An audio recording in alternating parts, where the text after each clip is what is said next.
Барлықтарыңызға қайырлы күн, берекелі асхана арнасына қош келдіңіздер. Сіздерге табысты күн тілей отыра, осындай сметани пирогтың ерекше рецептімен бөліскім келіп отыр. Біздің үйдегілердің барлығына ұнады.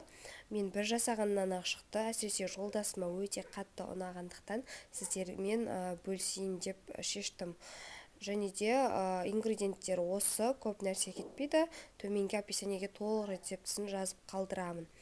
Ең алдымен біз ыдысымызға ұнымызды електен өткіземіз, және оған разрыхлитель, яғни қопсытқышты да салып, електен өткізіп алып, қантымызды қосамыз, және де осылай ұсақтап туралған сары майымызды қосып, қолымызбен крошка сияқты қамыр илеп алуымыз қажет. Осындай масса болған кезде біз жұмыртқаны да қосып, жақсылап біркелкі қамыр болғанша илеп аламыз. Болған соң тоңазытқышқа саламыз, бетін жабуды ұмытпаңыздар. 20 минут жарты сағат тұрғаннан кейін біз қамырымызды алып, осындай формаға саламыз. Менде 24 диаметрлік форма. Осыған видеодағыдай жасап салып аласыздар. Стаканмен осылай шеттерін дұрыстап жасауға да болады.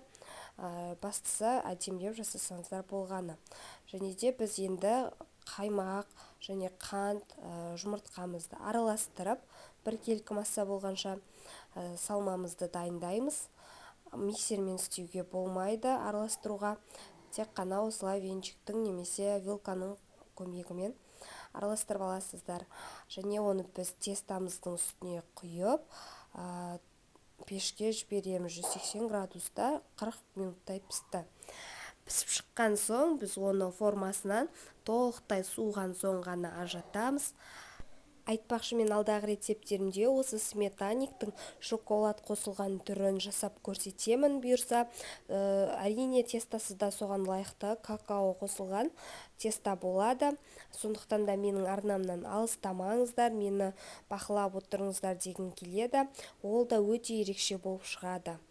Жасап жатсаңыздар ас болсын, арнама тіркеліп, лайк басып, қоңыраушаны басып қоюды ұмытпаңыздар. Барлықтарыңызға рахмет.